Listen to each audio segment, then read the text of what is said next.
होगा रोड में एक्सीडेंट के समय, कभी जहाज में चढ़े होगे गिर न जाए।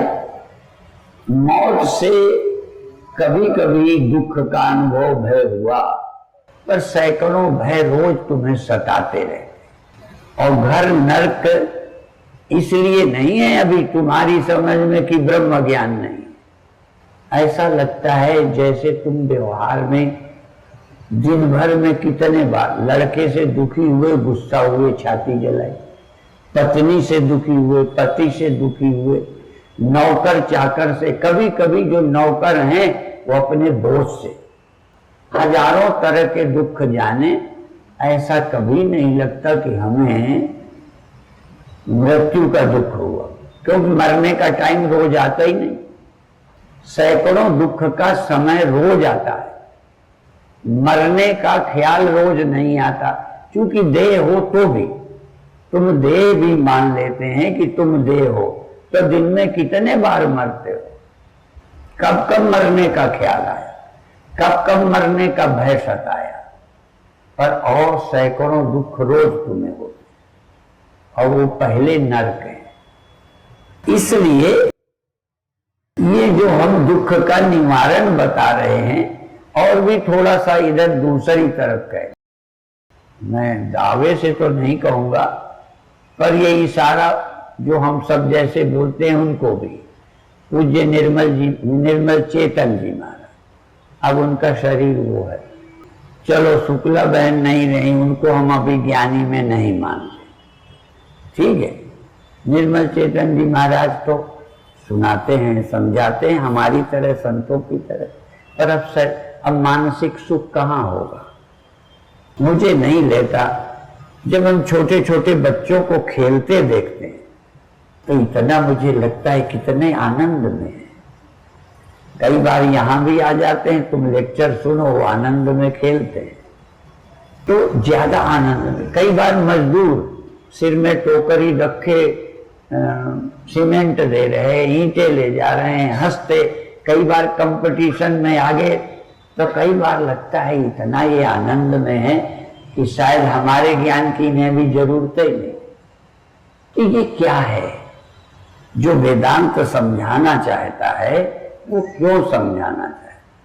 और छोटे छोटे दुख तो कई बार आश्रम, तो इन दुखों के समय जो परेशानी होती है वो कैसे दूर करें, और इस तुरीय तत्व में, आत्म तत्व में, स्वरूप में कैसे स्थित रहे।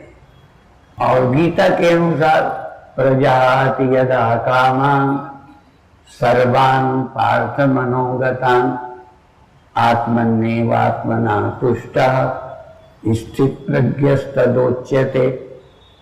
सभी कामनाओं के बाद शब्द कह दिए, प्रजहाति यदा कामान सर्वान् पार्थ मनोगतान्।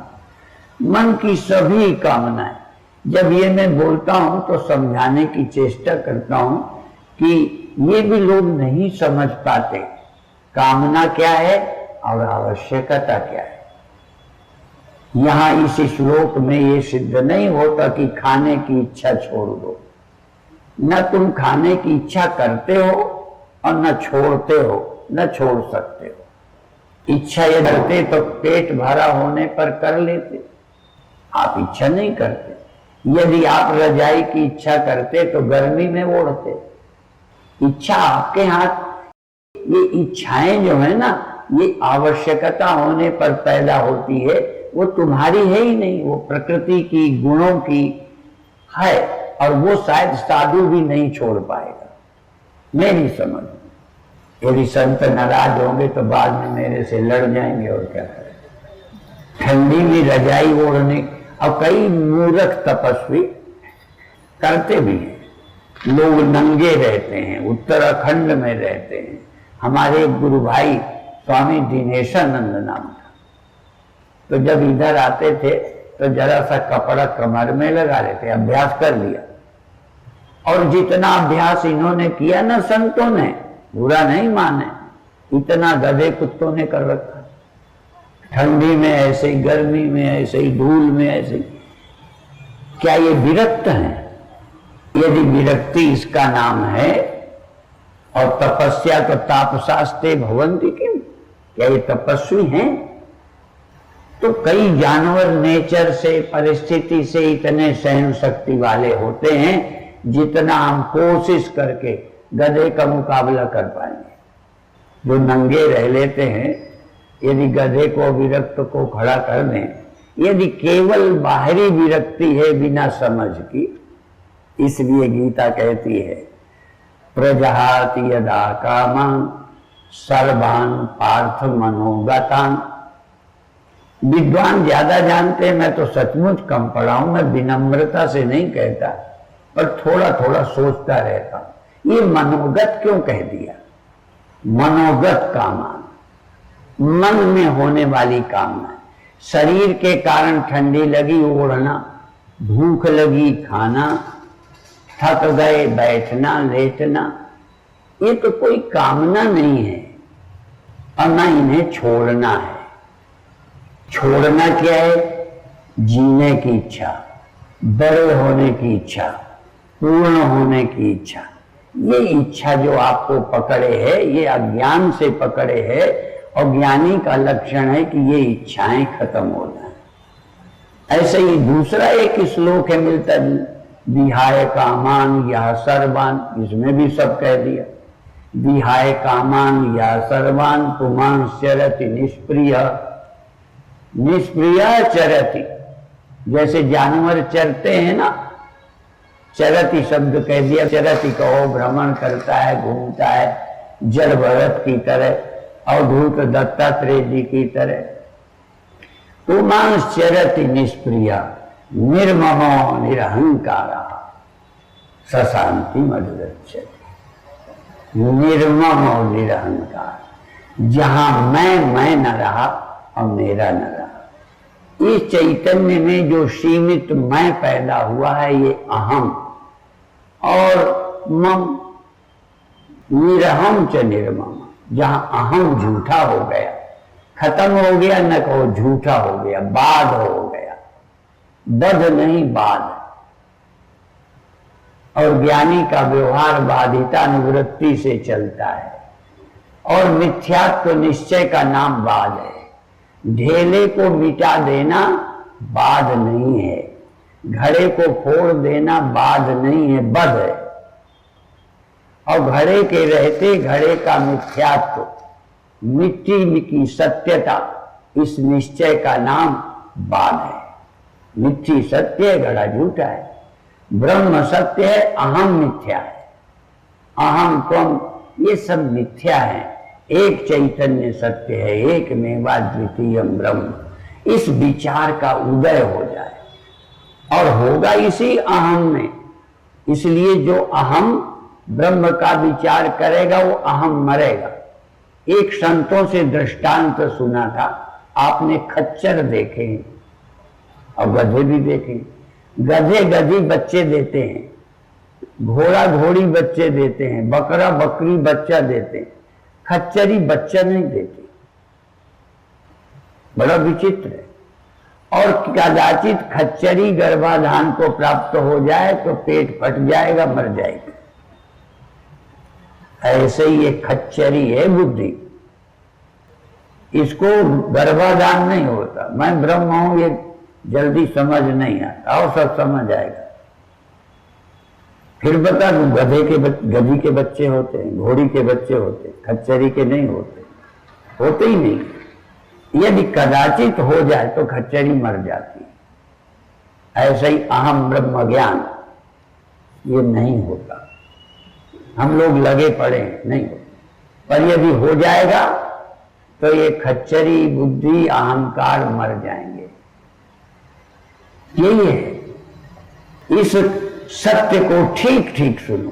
पर तुम कहोगे फिर जाग गए, फिर अहंकार आ गए। अब ये तुम सोचते हो जगना बंद हो जाए, सोना बंद हो जाए, ये मैं का स्मरण ही ना आए, समाधि ही बनी रहे।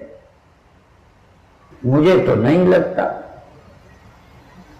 इसी मंच में एक बार आए थे ब्रह्मलीन स्वामी अखंडानंद जी महाराज वृंदावन, और जागी माता के यहां हम लोगों का निमंत्रण था।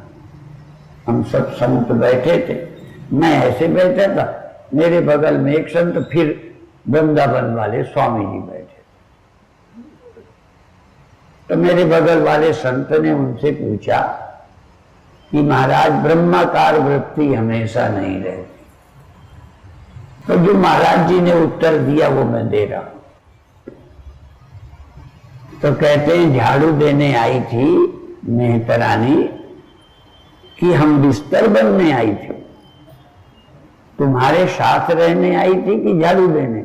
झाड़ू दी चली गई। ये ब्रह्माकार वृत्ति अविद्या और भ्रांति के निवारण को आई थी और निवारण करके चली गई।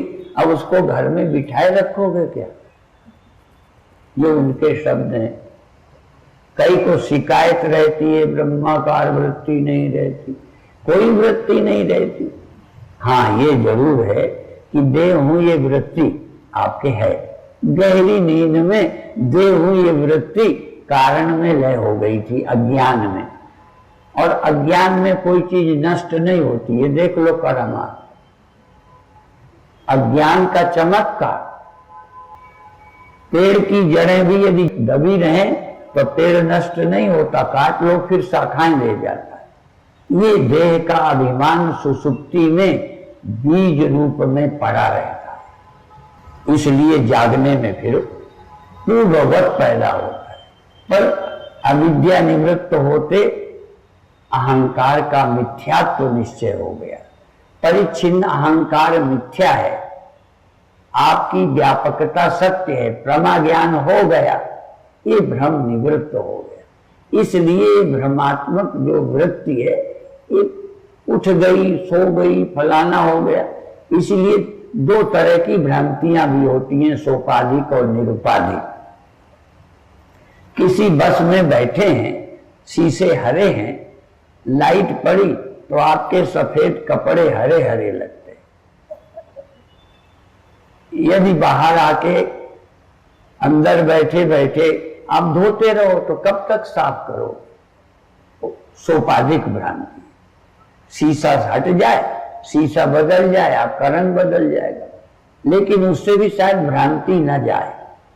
इसलिए एक बार बाहर आ जाओ बस के, देखो आपके कपड़े का रंग कैसा, फिर बस में चले जाओ, फिर निकल आओ। एक दो बार कर लो, एक आध बार ध्यान से अपने स्वरूप का चिंतन करो, फिर व्यवहार में आ जाओ। तो बस में आओ, बाहर आओ, समझ लो कि ये शीशे का रंग है, तुम्हारे कपड़े में नहीं चढ़ता, भ्रांति निकल गई। अब तुमको ये दिखता क्यों है हरा हरा, बंद क्यों नहीं हुआ? जब तक देह है ये सब बंद नहीं होना। और हमने एक बार संतों से यही सुना था, वो कह के आज बंद करेंगे। वो कहते थे एक गाय, अच्छे जैसे पंजाब की गाय, पंजाब की, हरियाणा की गाय हम लोग ले गए सीजई, वहां हरा चारा ही नहीं। अब हरा चारा नहीं तो दूध कम हो गया। हमें लगता था बेचने वाले ने धोखा दिया, ऐसा नहीं था। तो जब हमने शिकायत की तो कहने लगे, महाराज यदि हरा चारा नहीं दे सकते तो कम से कम गाय को हरा हरा ऐनक लगा दो। तो गाय को हरा हरा ऐनक लगा दिया तो सूखा चारा भी हरा हरा दिखने लगा। तो दाना तो देते थे पर फिर भी हरा न मिलने से संतोष नहीं था। अब हरा भी मिलने लगा, दाना देते थे, वो दूध देने लग गया। ठीक है, तो ऐसे ही है, आपकी नजर में एक ऐनक वो चढ़ा है, वो उतारने। एक बार हमारे द्वार गए, पूज्य निर्मल जी महाराज का भी वहां आश्रम है, उसी के पास एक संत रहते थे। उन्होंने एक पुस्तक लिखी थी, बिन चश्मे की आंख। तो खैर उनका अपना ढंग था, बिना चश्मे की आंख। और हम लोग तो कहते हैं भाई कोई ना कोई चश्मे से तो आप देखते ही हो, चाहे जिसको देखते हो, माँ हो, बहन हो, भाई हो, गुरु हो, साधु हो, तो आप चश्मा लगा के औरों को देखते हो। और जितने अक्षर पढ़ते हो ना ABCD, केवल आंख से नहीं पढ़ते। एक चश्मा और लगाया गया, वो बाहर आके नहीं भीतर लगा दिया, ये का है, ये खा है, ये गा है। यदि वो आपके मन में ना ऐनक लगाएं तो अक्षर पढ़ ही नहीं सकते। ऐनक तो लगाना ही पड़ेगा। पर अभी जो ऐनक लगा है इसे उतारना है। एक ऐनक जो उपनिषद देते हैं, संत देते हैं, तुम कौन हो, ये ऐनक लगा लो और एक बार ऐनक लगा के देख लो तुम कौन हो, फिर इसके बाद सारे उतार लो, फिर नंगा खुदा से चल लो, फिर कुछ न पहनो। इसीलिए नंगों की बड़ी महिमा है। लोग नंगे को अरे बड़े विरक्त हैं, तो नंगा ही तो होता है विरक्त, जो कोई आवरण अपने ऊपर नहीं रखे। एक शब्द आता है दिगंबर, नंगा कहना बुरा लगता है। दिक अंबर, कपड़े क्या है, कहने लगे ये आकाश, दिक ही, दिशाएं ही उसके कपड़े हैं, अर्थात नंगा नहीं कहा। आजकल बोलने के लिए बहुत अच्छा सीखना पड़ेगा। जैसे अंधा कहना कितना बुरा लगता है, तो हम लोग कहते हैं ये प्रज्ञा चक्षु, माने अंधा नहीं कहना पड़ा, प्रज्ञा चक्षु हैं, प्रज्ञा के नेत्र हैं, ये वाले नहीं है, अंधा नहीं कहना पड़ा। और हम लोग एक आंख वाले को जानते हो, काना नहीं कहते थे, बड़ा अच्छा वेदांत, एक दृष्टानंद, एक आंख से सबको देखते हैं। नहीं तो लोग अपने बेटे को एक आंख से देखते हैं, दूसरे के बेटे को दूसरी आंख से, भेद दृष्टि रखते। तो एक दृष्टांत, ऐसे ही एक समझ लो दिगंबर, नंगा, नंगे, जहां कोई आवरण नहीं है, निरावृत सत्य का दर्शन, मैं कौन हूं, शुद्ध हो गए। वही थे ना तत्पद का शोधन और त्वम पद का। और त्वम पद का क्यों शोधन, हमारे मलिन स्वामी अखंडानंद ये भी कहते थे, हमारे मंडल के लिए वो कहते थे ये तत्पद का तो शोधन करते हैं, त्वम पद का विचार ही नहीं करते, ईश्वर गायब। तो ज्यादातर आत्मा, तुम आत्मा हो, ये हो, ऐसे करके आत्म प्रधान चिंतन था, तत् का छोड़ देते। तो अभी दोनों बातें, त्वम पद का भी और तत्पद का भी, अहम का भी और वह का, मैं कौन हूं, वो क्या है और ये क्या है, तीनों का विचार करो। शंकराचार्य इन तीनों का एक ही श्लोक में कह दिया, यही कह के समाप्त करो। भगवान शंकराचार्य, देखो हमें गुरुदेव से सुना, पर हैं हम शंकराचार्य के, क्योंकि शंकराचार्य ने ही उपनिषदों गीता का भाष्य करके, स्पष्ट करके और ग्रंथ लिखकर ग्रंथों को हमारे सामने खोल दिया। नहीं हम न समझते, इसलिए भगवान शंकराचार्य क्या कहते हैं, इस लोकार्धेन प्रवक्ष्यते। लोग कहते हैं हमने 100 किताबें लिखी, कोई कहता है हमने ये किया। भगवान शंकराचार्य कहते हैं देखो उनकी मैं आधे ही श्लोक में कहता हूं, यदुक्तम ग्रंथ कोटि भी, क्या वचन है, जो करोड़ों ग्रंथों में कहा गया है वो मैं आधे ही श्लोक में कहता हूं। आधा ही श्लोक तो उनका ये कहने में ही चला गया, तो फिर आधे में क्या कहते हो, ब्रह्म सत्यम, ब्रह्म सत्य, बस और कोई सत्य नहीं, जगत मिथ्या, जगत और कुछ नहीं। यदि सत्य भी है तो ब्रह्म ही है और नहीं तो मिथ्या, ब्रह्म से अतिरिक्त कुछ नहीं है। इसलिए ब्रह्म सत्यम जगन मिथ्या। तो कहते हैं आप कौन है, हम कौन है, जीवो ब्रह्मैव, जीव अर्थात मैं ब्रह्म ही हूं, तुम ब्रह्म ही हो, इतना ही तो कहा है। और शंकराचार्य भगवान का ये श्लोक सैकड़ों किताबें पढ़ के, सैकड़ों लेक्चर सुन के, इतना ही पक्का कर लो तो तुम ज्ञानी हो गए। ओम शांति शांति।